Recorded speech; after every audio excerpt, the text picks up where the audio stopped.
ಕರೆ ಸಿಂಹ ರಾಶಿಯ ನವೆಂಬರ್ ತಿಂಗಳ ಮಾಸ ಭವಿಷ್ಯ ಅಂದ್ರೆ ಈ ನವೆಂಬರ್ ತಿಂಗಳಲ್ಲಿ ನಿಮಗೆ ಏನು ಫಲ ಸಿಗ್ತಾ ಇದೆ, ಲಾಭ ಏನಿದೆ, ನಷ್ಟಗಳೇನಿದೆ, ಕಷ್ಟಗಳೇನಿದೆ, ಧನಪ್ರಾಪ್ತಿ ಯೋಗ ಇದೆಯಾ, ಬಹಳಷ್ಟು ವಿಸ್ತೃತವಾಗಿರ್ತಕ್ಕಂಥ ವಿಷಯಗಳನ್ನ ನಾವಿಲ್ಲಿ ಚರ್ಚೆ ಮಾಡ್ತಾ ಇರ್ತಕ್ಕಂಥದ್ದು. ಅಷ್ಟೇ ಅದ್ಭುತವಾಗಿರ್ತಕ್ಕಂತಹ ಉಪಯುಕ್ತವಾದ ಸರಳವಾದ ಪರಿಹಾರಗಳನ್ನು ಕೂಡ ಈ ವಿಡಿಯೋದ ಕೊನೆಯಲ್ಲಿ ತಾವು ತಿಳಿದುಕೊಳ್ತಾ ಇರ್ತಕ್ಕಂಥದ್ದು. ವಿಡಿಯೋ ನಿಮಗಂತೂ ತುಂಬಾ ಹೆಲ್ಪ್ಫುಲ್ ಆಗುತ್ತೆ. ಒಂದು 10-12 ನಿಮಿಷ ಸಮಯ ತೆಗೆದುಕೊಂಡು ವಿಡಿಯೋ ನೋಡೋದ ಮೇಲೆ ನಿಮ್ಮ ಜೀವನದಲ್ಲಿ ಸ್ವಲ್ಪ ಧನಾತ್ಮಕವಾದ ಬದಲಾವಣೆ ಆಯ್ತು ಅಂತಂದ್ರೆ ನಾವು ಈ ವಿಡಿಯೋ ಮಾಡಿದ್ದಕ್ಕೂ ಸಾರ್ಥಕ ಆಗುತ್ತೆ ಅನ್ನುವಂಥ ಮಾತನ್ನ ಹೇಳ್ತಾ ಬನ್ನಿ, ತಡ ಮಾಡೋದು ಬೇಡ, ಡೈರೆಕ್ಟ್ ಆಗಿ ವಿಡಿಯೋ ಸ್ಟಾರ್ಟ್ ಮಾಡ್ಬೇಡ.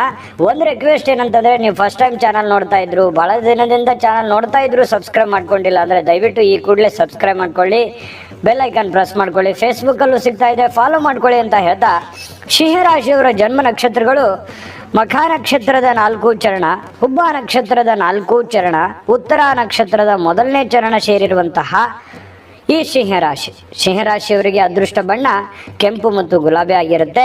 ಅದೃಷ್ಟ ದೇವತೆ ಶ್ರೀ ಸೂರ್ಯನಾರಾಯಣ ಸ್ವಾಮಿ ಆಗಿರತಕ್ಕಂಥದ್ದು. ಇನ್ನು ಮಿತ್ರ ರಾಶಿಗಳು ಮೇಷ, ಮಿಥುನ, ಕನ್ಯಾ ರಾಶಿ ಈ ಸಿಂಹರಾಶಿಯ ಮಿತ್ರ ರಾಶಿಗಳು. ಇನ್ನು ವೃಷಭ, ತುಲಾ, ಕುಂಭ ರಾಶಿ ಶತ್ರು ರಾಶಿಗಳು. ಇನ್ನು ಈ ಸಿಂಹರಾಶಿಯವರ ವಿಶೇಷವಾದ ಗುಣಗಳನ್ನು ನೋಡೋದಾದ್ರೆ, ಯಾವತ್ತಿಗೂ ಕೂಡ ಭೋಗಿಸುವಂತಹ ದೃಷ್ಟಿಕೋನದಿಂದ ಬಹಳಷ್ಟು ಹೆಚ್ಚಿನ ಒಂದು ಆಸಕ್ತಿ ಇರುವಂಥದ್ದು. ಯಾವುದೇ ಸುಖ ಭೋಗಗಳನ್ನಾಗಲಿ, ವೈಭೋಗಗಳನ್ನಾಗಲಿ, ಐಷಾರಾಮಿ ಜೀವನವನ್ನಾಗಲಿ ಬಹಳಷ್ಟು ಅಪೇಕ್ಷೆಯನ್ನು ಪಡುವಂತಹ ಭೋಗಿಗಳು ಅಂತ ಹೇಳ್ಬೋದು. ಮತ್ತು ಬಹಳಷ್ಟು ಮಹತ್ವಾಕಾಂಕ್ಷೆಗಳನ್ನು ಉಳ್ಳವರು.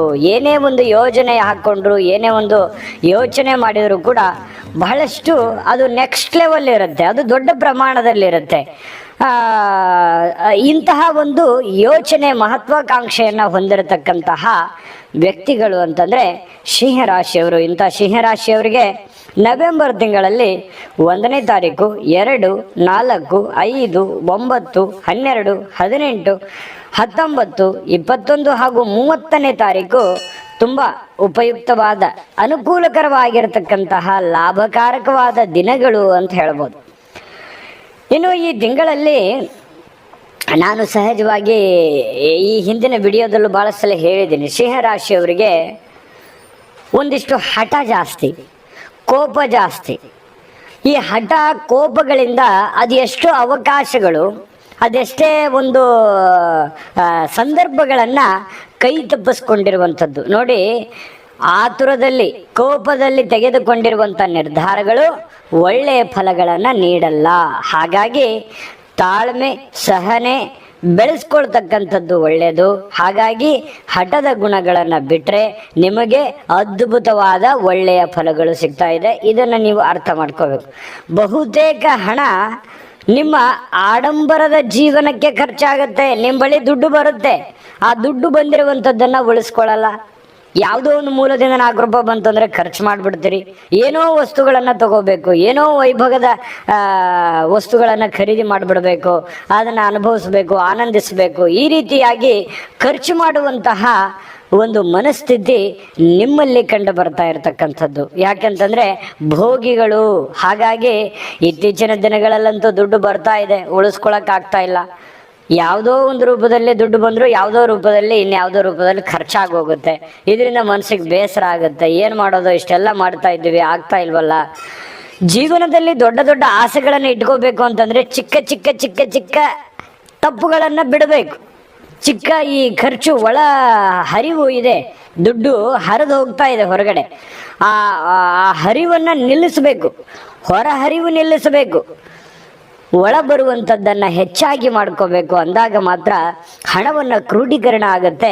ಅದರಿಂದ ನಿಮ್ಮ ಮಹತ್ವಾಕಾಂಕ್ಷೆ, ನಿಮ್ಮ ಜೀವನದಲ್ಲಿ ನೀವೇನು ಮಾಡಬೇಕು ಅಂತ ಅಂದುಕೊಂಡಿದ್ದೀರಿ, ಆ ಅಂದುಕೊಂಡಿರುವಂಥ ಕಾರ್ಯದಲ್ಲಿ ನಿಮಗೆ ಸಫಲ ಆಗೋದಕ್ಕೆ ಸಾಧ್ಯ ಇದೆ. ಈ ವಿಡಿಯೋದಿಂದ ನೀವು ತಿಳ್ಕೊಬೇಕಾಗಿರುವಂತಹ ಬಹುಮುಖ್ಯವಾದ ಅಂಶ, ನಿಮಗೆ ಉಪಯೋಗ ಆಗುವಂಥ ಅಂಶ, ಒಂದು ಪೆನ್ ತಗೊಳ್ಳಿ, ಒಂದು ಪೇಪರ್ ತಗೊಳ್ಳಿ. ನಿಮಗೆ ಎಲ್ಲೆಲ್ಲಿ ಏನೇನು ಖರ್ಚಾಗ್ತಾ ಇದೆ ಅದನ್ನೆಲ್ಲ ಲಿಸ್ಟ್ ಮಾಡ್ಕೊಳ್ಳಿ. ಲಿಸ್ಟ್ ಮಾಡಿಕೊಂಡು ಯಾವುದನ್ನು ತಡಿಬೋದು ಅನ್ನುವಂಥದ್ದನ್ನು ಟಿಕ್ ಮಾಡ್ಕೊಳ್ಳಿ. ಯಾಕಂತಂದ್ರೆ ಅದನ್ನ ನೀವು ತಡೆದ್ರಿ ಅಂತಂದ್ರೆ ಅಷ್ಟು ನೀವು ಸೇವ್ ಮಾಡ್ಕೊಂಡಿದ್ದೀರಿ ಅಂತ ಅರ್ಥ. ಆ ಶೇವಿಂಗ್ಸ್ ಅಕೌಂಟಲ್ಲಿ ನಿಮಗೆ ಉಳಿತದೆ. ಹಂತ ಹಂತವಾಗಿ ಹನಿ ಹನಿ ಸೇರಿದಾಗ ಹಳ್ಳ ಆಗುತ್ತೆ, ತೆನೆ ತೆನೆ ಸೇರಿದಾಗ ರಾಶಿ ಆಗುತ್ತೆ ಅನ್ನೋ ಥರ ನಿಮ್ಮ ಒಂದು ಪ್ರಯತ್ನದ ಫಲವಾಗಿ ನೀವು ಖಂಡಿತವಾಗಿಯೂ ಯಶಸ್ಸನ್ನು ಸಾಧಿಸೋದಕ್ಕೆ ಸಾಧ್ಯ ಆಗುತ್ತೆ. ಇದ್ರ ಬಗ್ಗೆ ನೀವು ಗಮನ ಹರಿಸಿ ಪಕ್ಕ ಪ್ಲಾನ್ ಮಾಡಿಕೊಂಡು ಫೀಲ್ಡಿಗೆ ಇಳಿದ್ರೆ ಖಂಡಿತ ಸಕ್ಸಸ್ಸನ್ನು ಆಗುತ್ತೆ. ಕುಟುಂಬದಲ್ಲಿ ಬಹಳ ಸಂತೋಷ ಇರುತ್ತೆ. ಆತ್ಮವಿಶ್ವಾಸದಿಂದ ನೀವು ಮಾಡತಕ್ಕಂಥ ಕೆಲಸಗಳನ್ನು ಪೂರ್ಣಗೊಳಿಸುವಂತಹ ಸಾಧ್ಯತೆ ಇದೆ. ಯಾವುದೇ ಒಂದು ಕೆಲಸ ಇನ್ನೊಂದು ನಿಮ್ಮ ಹತ್ರ ಪ್ಲಾನ್ಗಳಿಗೇನು ಬರ ಇಲ್ಲ, ಸಿಕ್ಕಾಪಟ್ಟೆ ಪ್ಲಾನ್ ಇರುತ್ತೆ, ಡಿಫ್ರೆಂಟ್ ಪ್ಲಾನ್ ಇರುತ್ತೆ, ವೆರೈಟಿ ಆಲೋಚನೆಗಳಿರುತ್ತೆ ನಿಮ್ಮಲ್ಲಿ. ಬಟ್ ಆದರೆ ಆ ಪ್ಲಾನನ್ನು ಪೂರ್ಣವಾಗಿ ದಡ ಸೇರಿಸಲ್ಲ, ಮಧ್ಯದಲ್ಲೇ ನಿಲ್ಲಿಸ್ಬಿಡೋದು ಅಥವಾ ಪ್ರಾರಂಭದಲ್ಲಿ ಅದನ್ನು ಫೋಕಸ್ ಕೊಟ್ಟು ಆಮೇಲೆ ಅದನ್ನು ನ್ಯೂಟ್ರಲ್ ಮಾಡುವಂಥದ್ದು. ಇದು ಭಾಳ ಜನರ ಜೀವನದಲ್ಲಿ ಆಗಿದೆ. ಬೇಕಿದ್ರೆ ಕಾಮೆಂಟನ್ನು ಮಾಡಿ ತಿಳಿಸಿ. ಯಾಕಂತಂದರೆ ಈ ಥರ ಮಾಡ್ಲಿಕ್ಕೆ ಹೋಗಬಾರ್ದು. ಆರಂಭದಲ್ಲಿರ್ತಕ್ಕಂಥ ಉತ್ಸಾಹ ಕೊನೆವರೆಗೂ ಇರಬೇಕು. ಅಂದಾಗ ಮಾತ್ರ ಆ ಕೆಲಸಗಳು ಪೂರ್ಣಗೊಳಿಸೋದಕ್ಕೆ ನಿಮಗೆ ಅನುಕೂಲ ಆಗುತ್ತೆ. ಕುಟುಂಬದಲ್ಲಿ ಸಂತೋಷ ಇರೋದ್ರಿಂದನೂ ಕೂಡ ನಿಮಗೆ ಒಂದಿಷ್ಟು ಮನಸ್ಸಿಗೆ ಸಮಾಧಾನಗಳು, ಸಂತೋಷಗಳು ತರುವಂತಹ ಸಾಧ್ಯತೆಗಳು ಕಂಡುಬರುತ್ತೆ. ಇನ್ನು ಪರಸ್ಪರ ಮನೆಯಲ್ಲಿ ಅನ್ಯೂನ್ಯತೆಗಳು ಹೆಚ್ಚಾಗುತ್ತೆ. ಹಣಕ್ಕೆ ತೊಂದರೆ ಯಾವುದೇ ಕಾರಣಕ್ಕೂ ಇರಲ್ಲ. ನೀವೇನು ಒಂದು ಪ್ಲಾನ್ ಮಾಡಿರ್ತೀರಿ, ಏನೋ ಒಂದು ದುಡಿದಿರ್ತೀರಿ, ಆ ದುಡಿದಿದ್ದಕ್ಕೆ ತಕ್ಕುದಾಗಿರ್ತಕ್ಕಂತಹ ಹಣಕಾಸಿನ ಒಳಹರಿವು ಖಂಡಿತವಾಗಿಯೂ ನಿಮಗೆ ಕಂಡು ಬರ್ತಾ ಇರತಕ್ಕಂಥದ್ದು. ಹಣಕಾಸಿನ ವಿಚಾರದಲ್ಲಿ ನಿಷ್ಠೂರವಾಗಿ ವರ್ತಿಸಬೇಕು. ಯಾರೇನೋ ಮುಲಾಜಿಗೆ ಬಿದ್ದು ಅಥವಾ ಅವರು ತಪ್ಪು ತಿಳ್ಕೊತಾರೆ, ಬೇಸರ ಮಾಡ್ಕೋತಾರೆ, ಕೊಡದೇ ಇದ್ರೆ ಅವರು ಕೋಪಗೊಳ್ತಾರೆ, ಅವ್ರು ಕೊಟ್ಟು ಬಿಡಬೇಕು. ಈ ರೀತಿ ನೀವು ಯಾರ ಪೆಂಡಿಂಗಲ್ಲೂ ಯಾರ ಹಂಗೆಯಲ್ಲಿ ಇರೋಲ್ಲ. ಆಮೇಲೆ ಯಾರ್ದೋ ದುಡ್ಡು ನೀವು ಕೆಳಗೆ ನಿಮ್ಮ ಹತ್ರ ಇಟ್ಕೊಂಡು ಅವ್ರಿಗೆ ಸತಾಯಿಸಲ್ಲ, ಕೊಟ್ಬಿಡ್ತೀರಿ. ಕೊಡೋರಿಗೆ ಯಾರಿಗಾದ್ರೂ ಕೊಡೋದಿದ್ರೆ ಕೊಟ್ಬಿಡ್ತೀರಿ. ನಿಮಗೆ ಬರಬೇಕಾದ್ರೆ ನೀವೇ ಕೇಳೋದಕ್ಕೆ ಮುಜುಗರ ಮಾಡ್ಕೋತೀರಿ. ನಿಜಾನ ಸುಳ್ಳ ಕಾಮೆಂಟ್ ಮಾಡಿ. ಯಾಕಂತಂದರೆ ಈ ರೀತಿಯಾಗಿರ್ತಕ್ಕಂತಹ ಮನಸ್ಥಿತಿಗಳು ಭಾಳಷ್ಟು ಜನರಿಗೆ ಇರುತ್ತೆ. ಹಾಗಾಗಿ ನೀವು ಸ್ವಲ್ಪ ನಿಷ್ಠುರವಾದರೂ ಪರವಾಗಿಲ್ಲ, ಹಣಕಾಸಿನ ವಿಚಾರದಲ್ಲಿ ಟೈಟ್ ಆಗಿರುವಂಥದ್ದು ಒಳ್ಳೆಯದು.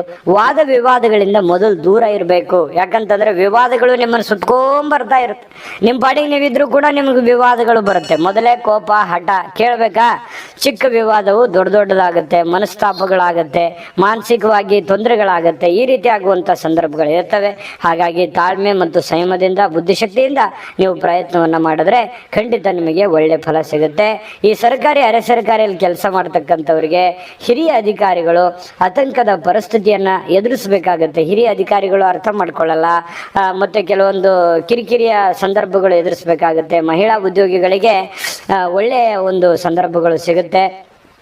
ಇನ್ನು ಈ ವ್ಯಾಪಾರ ವಹಿವಾಟು, ಯಾವುದೇ ಥರದ ವ್ಯಾಪಾರ ಮಾಡ್ಕೊಳ್ಳಿ, ನೀವು ಬಿಸ್ನೆಸ್ ಮಾಡಿ, ನೀವು ಯಾವುದೇ ಕಂಪ್ನಿಯಲ್ಲಿ ಕೆಲಸ ಮಾಡ್ಕೊಳ್ಳಿರಿ, ಆಮೇಲೆ ನೀವು ಕೃಷಿಕರಾಗಿರಿ, ಉದ್ಯಮ ಮಾಡ್ತಾಯಿರಿ, ಏನೇ ಮಾಡ್ತಾಯಿರಿ, ನೀವು ಮಾಡುವಂಥ ಕೆಲಸದಲ್ಲಿ ನೀವು ಏನು ಎಫರ್ಟ್ ಹಾಕಿರ್ತೀರಿ ಅದಕ್ಕೆ ತಕ್ಕಂತೆ ಒಂದು ಫಲ ಅಂತೂ ಸಿಗುತ್ತೆ. ಚಿಂತೆ ಮಾಡುವಂಥ ಅವಶ್ಯಕತೆ ಇಲ್ಲ. ಇನ್ನು ಆರೋಗ್ಯ ವಿಚಾರಕ್ಕೆ ಸಂಬಂಧಪಟ್ಟಂತಹ ವಿಚಾರಗಳನ್ನ ನೋಡೋದಾದರೆ ಈ ಹೊಟ್ಟೆಗೆ ಅಥವಾ ಸ್ವಲ್ಪ ಈ ಕೀಲುಗಳಿಗೆ, ಎಲುಬುಗಳಿಗೆ ಅಥವಾ ಹೊಟ್ಟೆಗೆ ಸಂಬಂಧಿಸಿರುವಂತಹ ಸಮಸ್ಯೆಗಳು ಬಾಧಿಸುವಂತಹ ಸಾಧ್ಯತೆಗಳಿರುತ್ತೆ. ಆರೋಗ್ಯದ ಕಡೆ ಹೆಚ್ಚಿನ ಗಮನ ಕೊಡಿ. ಅಂಥದ್ದು ದೊಡ್ಡ ಸಮಸ್ಯೆ ಇಲ್ಲದೆ ಇದ್ರೂ ಕೂಡ ಆರೋಗ್ಯದ ಬಗ್ಗೆ ಕೇರ್ ತಗೊಳ್ಳುವಂಥದ್ದು ಒಳ್ಳೆಯದು. ಇನ್ನು ಈ ವಿಡಿಯೋದ ಬಹುಮುಖ್ಯವಾದ ಪಾಯಿಂಟ್ ಇದೆ. ಏನು ಗೊತ್ತಾ? 1ನೇ ತಾರೀಕಿನಿಂದ 15ರವರೆಗೆ, 15ರಿಂದ 30ರವರೆಗೆ ಏನು ಒಂದು ಫಲ ಸಿಗ್ತಾ ಇದೆ ಸಿಂಹರಾಶಿ ಅವರಿಗೆ ಅನ್ನುವಂತಹ ಬಹುಮುಖ್ಯವಾದ ವಿಚಾರಗಳನ್ನು ತಿಳಿಸುವಂಥದ್ದು ಬಾಕಿ ಇದೆ. ಅಷ್ಟೇ ಮುಖ್ಯವಾದ ಒಂದು ವಿಡಿಯೋ ಇದೆ ನೋಡಿ. ವೀಕ್ಷಕರೇ, ನೀವಿನ್ನೂ ನಿಮ್ಮ ಜಾತಕ ಬರಸೇ ಇಲ್ವಾ? ನಿಮ್ಮ ಮಕ್ಕಳ ಜಾತಕ ನೀವಿನ್ನೂ ತೆಗೆದುಕೊಂಡೇ ಇಲ್ವಾ? ಜಾತಕ ತಗೊಳ್ಳುವಂತದ್ದಕ್ಕೆ ಒಂದು ಸುವರ್ಣ ಅವಕಾಶ ಇದೆ. ಈ ವಿಡಿಯೋದ ಕೆಳಗಡೆ ಅಂದ್ರೆ ಡಿಸ್ಕ್ರಿಪ್ಷನ್ ಇದೆ. ಈ ವಿಡಿಯೋದಲ್ಲ, ಈ ವಿಡಿಯೋದ ಕೆಳಗಡೆ ಡಿಸ್ಕ್ರಿಪ್ಷನ್ ಇದೆ. ಆ ಡಿಸ್ಕ್ರಿಪ್ಷನ್ ಅಲ್ಲಿ ಒಂದು ಲಿಂಕ್ ಇದೆ. ಆ ಲಿಂಕಿನ ಮೇಲೆ ಕ್ಲಿಕ್ ಮಾಡಿದ್ರೆ ಮತ್ತೊಂದು ವಿಡಿಯೋ ಓಪನ್ ಆಗುತ್ತೆ. ಆ ವಿಡಿಯೋ ನೋಡಿದ ಮೇಲೆ ನಿಮಗೆ ಜಾತಕದ ಸಂಪೂರ್ಣ ಮಾಹಿತಿ ಸಿಗುತ್ತೆ. ನೀವು ಉಪಯೋಗ ಮಾಡ್ಕೊಳ್ಳಿ ಅಂತ ಹೇಳ್ತಾ, ಈಗಲೇ ಆರ್ಡರ್ ಮಾಡ್ಕೊಂಡು ತರಿಸ್ಕೊಳ್ಳಿ ಅಂತ ಹೇಳ್ತಾ, ನೋಡಿದ್ರಲ್ಲ, ಈ ಜಾತಕ ಸಾಮಾನ್ಯವಾದ ಜಾತಕ ಅಲ್ಲ. ಇದು 80ರಿಂದ 90 ಪುಟದ ಜಾತಕ. ನಂಬಿಕೆ, ವಿಶ್ವಾಸವನ್ನು ಇಟ್ಕೊಂಡು ಈ ಕೂಡಲೇ ನೀವು ಅದನ್ನು ಆರ್ಡರ್ ಮಾಡ್ಕೊಂಡು ತರಿಸ್ಕೊಳ್ಳಿ. ನಿಮ್ಮ ನಂಬಿಕೆಗೆ ಎಳ್ಳಷ್ಟು ನಿಮಗೆ ಧಕ್ಕೆ ಇಲ್ಲ. ನೀವು ಏನು ಯೋಚನೆ ಮಾಡಲಾರ್ದೆ ಈಗಲೇ ಆರ್ಡರ್ ಮಾಡ್ಕೊಂಡು ಜಾತಕವನ್ನು ತರಿಸ್ಕೊಳ್ಳಿ, ಅದರ ಆನಂದವನ್ನು ಪಡ್ಕೊಳ್ಳಿ ಅಂತ ಹೇಳ್ತಾ ಬನ್ನಿ. ಹಾಗಿದ್ರೆ ಈ ನವೆಂಬರ್ ತಿಂಗಳ 1ನೇ ತಾರೀಕಿನಿಂದ 15ನೇ ತಾರೀಕಿನವರೆಗೆ ಏನು ಒಂದು ಫಲ ಸಿಗ್ತಾ ಇದೆ ಅಂತಂದರೆ ನೋಡಿ, ಪ್ರಯಾಣದಿಂದ ನಿಮಗೆ ಬಹಳಷ್ಟು ಧನಲಾಭಗಳು ಕಂಡು ಬರ್ತಾ ಇರತಕ್ಕಂಥದ್ದು. ಮತ್ತು ಕೆಲವೊಂದು ವಿರುದ್ಧ ಲಿಂಗದ ವ್ಯಕ್ತಿ ವ್ಯಕ್ತಿಗಳಿಗಾಗಿ ಹಣವನ್ನ ಖರ್ಚು ಮಾಡತಕ್ಕಂತಹ ಸಂದರ್ಭಗಳು ಬರ್ತವೆ. ಇದೊಂದು ಎಚ್ಚರಿಕೆ ರೂಪದಲ್ಲಿ ತೆಗೆದುಕೊಳ್ಳುವಂಥದ್ದು ಒಳ್ಳೆಯದು. ನೀವು ಪುರುಷರಾಗಿದ್ರೆ ಸ್ತ್ರೀಯರಾಗಿದ್ರೆ ಪುರುಷರಿಗೆ ಸ್ವಲ್ಪ ದುಡ್ಡು ಖರ್ಚು ಮಾಡುವಂತ ಸಾಧ್ಯತೆಗಳಿದೆ. ಹಾಗಾಗಿ ದುಡ್ಡಿನ ವಿಚಾರದಲ್ಲಿ ಸ್ವಲ್ಪ ಟೈಟ್ ಆಗಿರಿ. ಕುಟುಂಬದಲ್ಲಿ ಭಿನ್ನಾಭಿಪ್ರಾಯಗಳಿದ್ರೂ ಕೂಡ ಅದು ಕ್ಷಣಿಕವಾಗಿರುತ್ತೆ. ಇನ್ನು ಈ ಮೊಬೈಲು, ಎಲೆಕ್ಟ್ರಿಕಲ್, ಸ್ಟೇಷನರಿ ಉದ್ಯೋಗಿಗಳಿಗೆ ಒಳ್ಳೆಯ ಒಂದು ಅವಕಾಶಗಳು, ಒಳ್ಳೆಯ ಸಮಯಗಳು ಇರುವಂತಹದ್ದು ಕಂಡು ಬರುತ್ತೆ.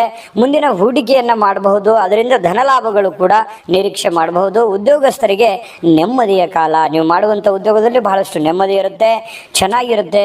ಉದ್ಯೋಗ ವ್ಯಾಪಾರಗಳಲ್ಲಿ ಬಹಳಷ್ಟು ಅನುಕೂಲಕರವಾಗಿರತಕ್ಕಂತಹ ವಾತಾವರಣಗಳು ಸೃಷ್ಟಿಯಾಗುತ್ತೆ.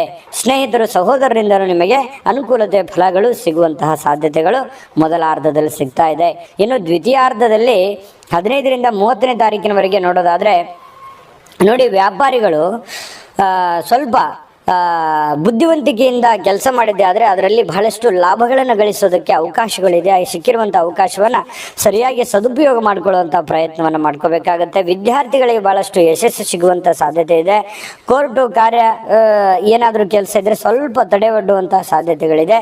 ಇನ್ನು ಈ ತಿಂಗಳಲ್ಲಿ ಉತ್ತಮವಾದಂಥ ಒಂದು ಫಲ ಇದೆ ಅಂತಲೇ ಹೇಳ್ಬೋದು. ಕೆಲವರಿಗೆ ಒಳ್ಳೆ ಕೆಲಸಗಳು ಅಥವಾ ಧನ ಆಗಮನ ಆಗುವಂತಹ ಸಾಧ್ಯತೆಗಳು ಕೂಡ ಕೆಲವೊಂದು ಜನರಿಗೆ ಕಂಡು ಬರ್ತಾ ಇರತಕ್ಕಂಥದ್ದು. ಇದೊಂದು ಒಳ್ಳೆ ಪ್ಲಸ್ ಪಾಯಿಂಟ್ ಅಂತ ಹೇಳ್ಬೋದು. ಧನ ಪ್ರಾಪ್ತಿ ಯೋಗಗಳು ಕಂಡು ಬರುವಂಥದ್ದು. ನೋಡಿ, ಜೀವನದಲ್ಲಿ ಎಷ್ಟೇ ಕಷ್ಟಗಳು, ಎಲ್ಲರಿಗೂ ಅವ್ರದ್ದು ಆದಂತಹ ಒಂದು ಲಿಮಿಟ್ ಅಲ್ಲಿ ಒಂದು ಸಮಸ್ಯೆ, ತೊಂದರೆ ಅಂತ ಇದ್ದೇ ಇರುತ್ತೆ. ಎಷ್ಟೇ ಒಳ್ಳೇದಿದ್ರು ಕೂಡ ಕೆಲವೊಂದು ಸವಾಲುಗಳು ಇದ್ದೇ ಇರುತ್ತೆ. ಆ ಸವಾಲುಗಳನ್ನು ಸರಿಯಾಗಿ ನಿಭಾಯಿಸಿದ್ದೇ ಆದ್ರೆ, ನಾನು ಈ ವಿಡಿಯೋದ ಉದ್ದಕ್ಕೂ ಹೇಳಿದ್ದೀನಿ, ಎಲ್ಲೆಲ್ಲಿ ಸ್ವಲ್ಪ ಎಚ್ಚರಿಕೆಗಳನ್ನು ನೀವು ತೆಗೆದುಕೊಳ್ಬೇಕು ಅನ್ನುವಂಥದ್ದನ್ನು ನೀವು ಅದರ ಬಗ್ಗೆ ನೀವು ಗಮನ ಹರಿಸಿದ್ದೇ ಆದರೆ ನಿಮಗೆ ಅದ್ಭುತವಾದಂಥ ಫಲ ಇದೆ ಅನ್ನುವಂಥದ್ರಲ್ಲಿ ಎರಡು ಮಾತಿಲ್ಲ. ಒಳ್ಳೆ ಫಲಗಳೇ ಸಿಗ್ತಾ ಇದೆ. ಅಷ್ಟೇ ನಾನು ಒಳ್ಳೆಯ ಒಂದು ಪರಿಹಾರಗಳನ್ನು ನಿಮಗೆ ತಿಳಿಸುವಂಥದ್ದು ಬಾಕಿ ಇದೆ. ಅದಕ್ಕಿಂತ ಮುಂಚೆ ಈ ವಿಡಿಯೋ ನಿಮಗೆ ಉಪಯೋಗ ಆಗಿದ್ರೆ ದಯವಿಟ್ಟು ಲೈಕ್ ಮಾಡಿ, ಶೇರ್ ಮಾಡಿ, ನಮ್ಮ ಚಾನಲನ್ನು ಸಬ್ಸ್ಕ್ರೈಬ್ ಮಾಡ್ಕೊಳ್ಳೋದನ್ನು ಯಾವುದೇ ಕಾರಣಕ್ಕೂ ಮಿಸ್ ಮಾಡ್ಕೊಳಕ್ಕೆ ಹೋಗಬೇಡಿ. ವಿಡಿಯೋದ ಕೆಳಗಡೆ ಡಿಸ್ಕ್ರಿಪ್ಷನ್ ಅಲ್ಲಿ ಲಿಂಕ್ ಇದೆ. ಆ ಲಿಂಕ್ ಅಲ್ಲಿ ಈ ನವೆಂಬರ್ ತಿಂಗಳ 12 ರಾಶಿಯವರ ರಾಶಿ ಫಲದ ಲಿಂಕ್ ಕೂಡ ಸಿಗುತ್ತೆ. 12 ರಾಶಿಯ ಸ್ತ್ರೀಯರ ಒಂದು ಫಲಗಳು ಸಿಗ್ತಾ ಇದೆ, ಪುರುಷರ ಫಲಗಳು ಸಿಗ್ತದೆ. 27 ನಕ್ಷತ್ರದವರ ಫಲಗಳು ಕೂಡ ಸಿಗ್ತಾ ಇರತಕ್ಕಂಥದ್ದು ನೋಡ್ಕೊಳ್ಳಿ ಅಂತ ಹೇಳ್ತಾ ಬನ್ನಿ. ಹಾಗಿದ್ರೆ ನವೆಂಬರ್ ತಿಂಗಳಲ್ಲಿ ಸಿಂಹರಾಶಿಯವರು ಏನೆಲ್ಲ ಒಂದು ಪರಿಹಾರಗಳನ್ನು ಮಾಡ್ಕೋಬೇಕು ಅಂತಂದ್ರೆ ನೋಡಿ, ನವಗ್ರಹ ಪೂಜೆಯನ್ನ ಮಾಡ್ತಕ್ಕಂಥದ್ದು. ನವಗ್ರಹ ಪೂಜೆ ಮಾಡೋದ್ರಿಂದ ಬಹಳಷ್ಟು ಒಳ್ಳೆ ಫಲ ಸಿಗುತ್ತೆ. ಆದಿತ್ಯ ಹೃದಯ ಪಠಣ ಮಾಡ್ತಕ್ಕಂಥದ್ದು, ರವೆ ಮತ್ತು ಕೆಂಪು ಬಟ್ಟೆಯನ್ನ ದಾನವನ್ನಾಗಿ ನೀಡುವಂಥದ್ದು ಕೂಡ ನಿಮಗೆ ಒಳ್ಳೆಯ ಫಲಗಳು ಸಿಗುತ್ತೆ. ವಾಸ್ತು ವಿಚಾರಕ್ಕೆ ಸಂಬಂಧಪಟ್ಟಂತ ಮಾಹಿತಿ ನೋಡೋದಾದ್ರೆ, ಈಶಾನ್ಯದಲ್ಲಿ ತೂಗು ಗಂಟೆಯನ್ನು ಹಾಕುವಂಥದ್ದು ಒಳ್ಳೆಯ ಫಲಗಳು ನಿಮಗೆ ಸಿಗ್ತಾ ಇರ್ತಕ್ಕಂಥದ್ದು. ಇನ್ನು ಇದರ ಜೊತೆಗೆ ಶಿವ ಮತ್ತು ಪಾರ್ವತಿಯರ ಪೂಜೆಯನ್ನು ಮಾಡ್ತಕ್ಕಂಥದ್ದು, ಪಾರ್ವತಿ ದೇವಿಗೆ ಕುಂಕುಮಾರ್ಚನೆ ಮಾಡ್ತಕ್ಕಂಥದ್ರಿಂದನೂ ಕೂಡ ಒಳ್ಳೆಯ ಫಲ ನಿಮಗೆ ಸಿಗುವಂಥದ್ದು. ನೋಡಿ, ಈ ಪರಿಹಾರಗಳನ್ನು ತುಂಬ ಸಿಂಪಲ್ ಆಗಿರುವಂತಹ, ಸರಳವಾಗಿರುವಂತಹ ಪರಿಹಾರಗಳು ಇದಾಗಿದೆ. ಈ ಎಲ್ಲ ಪರಿಹಾರಗಳನ್ನು ಮಾಡೋಕ್ಕಾಗದೇ ಇದ್ರೂ ಒಂದು 2-3 ಶ್ರದ್ಧೆ ಮತ್ತು ಭಕ್ತಿಯಿಂದ ಮಾಡಿ. ಶ್ರದ್ಧೆಯಿಂದ ಭಕ್ತಿಯಿಂದ ಮಾಡಿದಾಗ ಅದರ ಫಲ ನಿಮ್ಮ ಜೀವನಕ್ಕೆ ಅದು ಅಳವಡನೆ ಆಗುತ್ತೆ. ದೈವ ಕೃಪೆಗೆ ನೀವು ಪಾತ್ರವಾಗ್ತೀರಿ. ಮನೆಯಲ್ಲಿ ಶಾಂತವಾದ ವಾತಾವರಣ ನೆಲೆ ನಿಲ್ತದೆ, ದೈವ ಕೃಪೆಯ ವಾತಾವರಣ ನೆಲೆ ನಿಲ್ತದೆ. ನೀವು ಮಾಡುವಂಥ ಕಾಯಕ, ನಿಮ್ಮ ಕೆಲಸವನ್ನು ನೀವು ಪ್ರೀತಿಸಿ, ಅದರಿಂದನೂ ಕೂಡ ನಿಮಗೆ ಬಹಳಷ್ಟು ಅದ್ಭುತವಾದ ಫಲಗಳು ಸಿಗುತ್ತೆ. ಒಳ್ಳೆಯ ಫಲಗಳು ಸಿಗಲಿ. ತಾಯಿ ಅನ್ನಪೂರ್ಣೇಶ್ವರಿ ನಿಮಗೆ ಸಕಲ ಅಷ್ಟೈಶ್ವರ್ಯಗಳನ್ನು ಕೊಟ್ಟು ಕಾಪಾಡಲಿ ಅಂತ ಪ್ರಾರ್ಥನೆ ಮಾಡ್ಕೊಳ್ತಾ, ಸರ್ವೇ ಜನಃ ಸುಖಿನೋ ಭವಂತು.